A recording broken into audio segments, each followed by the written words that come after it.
नमस्कार बच्चों, आप सभी का स्वागत है मेरे यूट्यूब चैनल होम साइंस में, जिसमें मैं आज आप सभी को पढ़ाने वाली हूँ एमए प्रथम वर्ष का द्वितीय प्रश्न पत्र चाइल्ड डेवलपमेंट। जी हाँ, द्वितीय प्रश्न पत्र हमारा बाल विकास है, जिसमें मैं आज आप सभी को विकास एवं अभिवृद्धि की तुलना, अर्थ और समानताएं और इनमें क्या क्या अंतर है, इन सभी पर इस वीडियो में चर्चा करेंगे। और जिन बच्चों ने चैनल को सब्सक्राइब नहीं किया है, सब्सक्राइब अवश्य करें और वीडियो को अपने दोस्तों में शेयर किया करें, जिससे उनको भी इसका लाभ मिल सके। और वीडियो को लाइक अवश्य किया करें।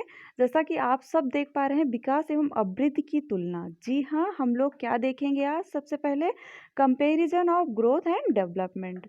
अभिवृद्धि का अर्थ देखते हैं, ग्रोथ की मीनिंग क्या है। जैसा कि सबको पता है, शारीरिक वृद्धि जो हमारे शरीर का विकास होता है एवं बढ़ोतरी को विकासात्मक मनोविज्ञान के अंतर्गत अभिवृद्धि कहते हैं। जो हमारा विकासात्मक मनोविज्ञान होता है, उसके अंतर्गत हम क्या देखते हैं कि शरीर की वृद्धि में जो बढ़ोतरी होती है, वही हमारा क्या कहलाता है? अभिवृद्धि कहलाता है। यह अभिवृद्धि गर्भावस्था के 2 सप्ताह से लेकर 20 से 22 वर्ष तक, अर्थात परिपक्व अवस्था तक चलती रहती है। जैसे अभिवृद्धि क्या है? जो बच्चा गर्भ में, सबसे पहले गर्भ से ही उसका तो अवृद्धि होती है, उसके शरीर का विकास होता है। यदि आप सबसे पूछा जाए बच्चे का विकास कैसे होता है, तो सबसे पहले सर का विकास होता है, फिर उसके बाद सर की बनावट में पहले विकास होता है। पहले उसका सर डेवलप होता है, फिर उसके बाद उसके और अंगों का विकास होता है, अर्थात और भी अंग बढ़ते हैं। किंतु इसका संबंध जैसे देखा जाए 20 से 22, यदि आप सबसे पूछा जाए प्रश्न गर्भावस्था से परिपक्व अवस्था तक, अर्थात कितनी आयु सीमा निहित है, तो आप सब बोलेंगे 20 से 22 वर्ष तक। ये प्रश्न पूछा जाता है। अभिवृद्धि की आयु सीमा क्या है? तो 20 से 22 वर्ष है। यह अभिवृद्धि विकास का ही एक अंग है। जी हाँ, ये जो अभिवृद्धि है वह विकास का ही एक अंग है। विकास से कहीं ना कहीं ये मिलता जुलता ही रहता है, किंतु इसका संबंध शारीरिक संरचना से है।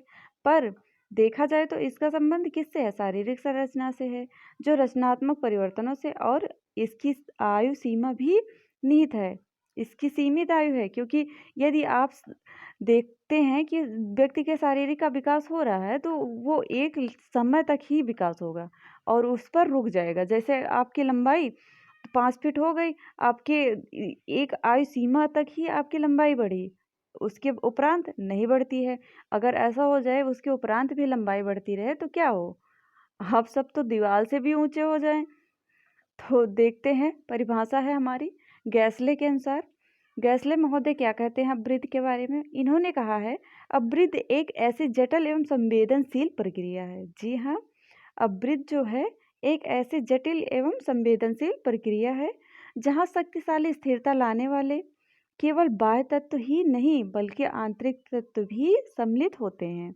जैसा कि हमारी संवेदनशील प्रक्रिया है, वह शक्तिशाली स्थिरता लाने से केवल बाह्य तत्व ही नहीं सम्मिलित होते हैं, जो हमारी आंतरिक तत्व होते हैं वो भी शामिल होते हैं, जैसे जो बढ़ने की दशा के संपूर्ण प्रत्यय एवं दिशाओं को संतुलित रखते हैं। ये परिभाषा याद रखना, जिससे यदि आप सबसे अवृद्ध के बारे में कोई भी प्रश्न आ जाता है तो आप एक परिभाषा अवश्य लिखा करें, जिससे आप सबको बहुत अच्छे से, जो एग्जामिनर होता है वो अगर आपकी परिभाषा देख लेता है तो वो समझ जाता है कि ये बच्चा बहुत टैलेंटेड है, इसलिए इसने पहले ही परिभाषा दे रखी है। इसलिए याद रखना, परिभाषा याद रखा करो। और जिन बच्चों ने चैनल को सब्सक्राइब नहीं किया है, चैनल को सब्सक्राइब करें और दोस्तों में शेयर करें। जैसा कि आगे देखते हैं क्या है हमारा इसके बाद, विकास एवं अभिवृद्धि में समानताएं। जी हाँ, हम लोग देखेंगे similarities of growth and development. इसमें क्या सिमिलरिटीज है इसके बारे में।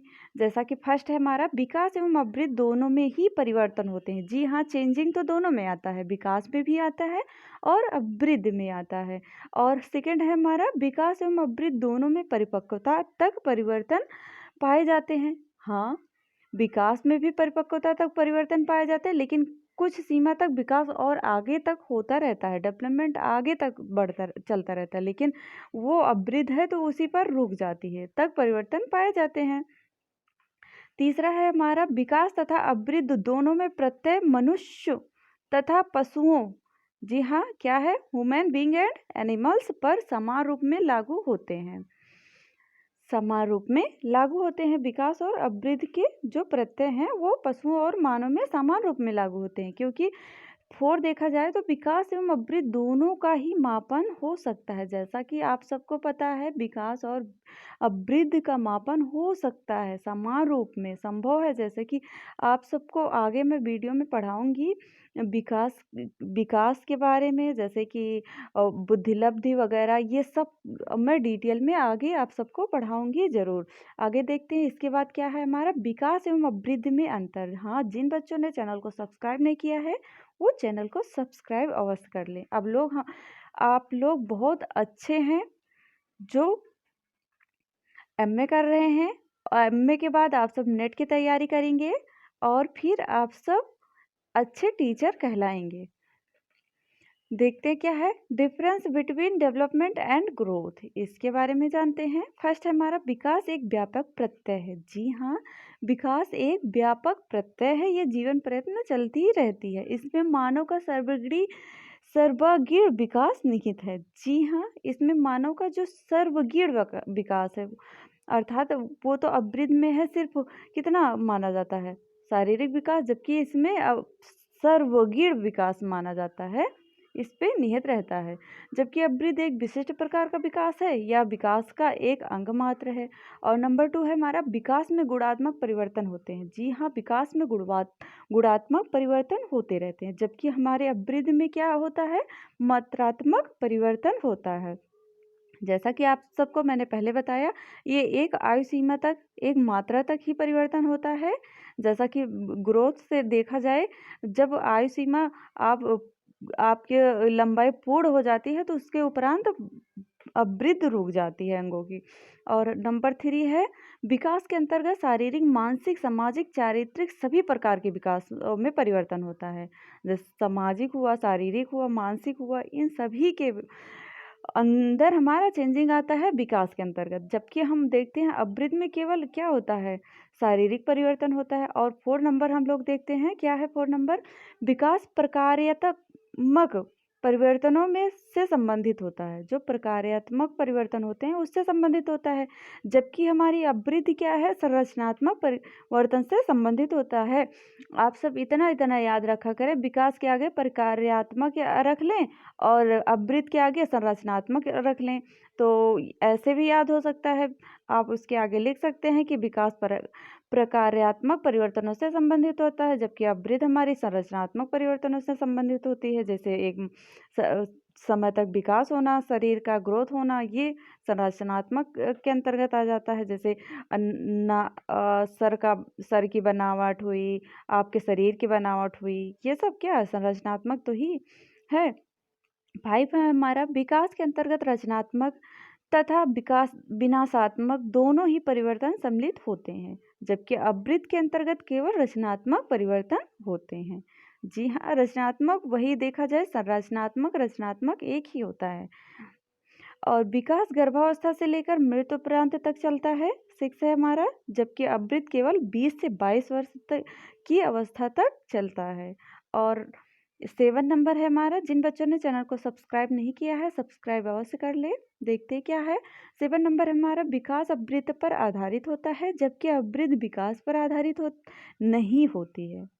जो अवृद्धि है वो विकास पर आधारित नहीं होती है, जबकि हमारी अवृद्धि वो विकास होता है, अवृद्धि पर निर्धारित होता है। जैसे देखा जाए, एक बच्चा है, उसके अंदर क्या क्या क्या विकास होंगे, वो ऐसा थोड़ी हो सकता है कि वो जो जाकर कहीं भाषण देने लगे, वो नहीं हो पाएगा, क्योंकि वो अपनी उचित आयु सीमा पर ही उसका विकास होगा।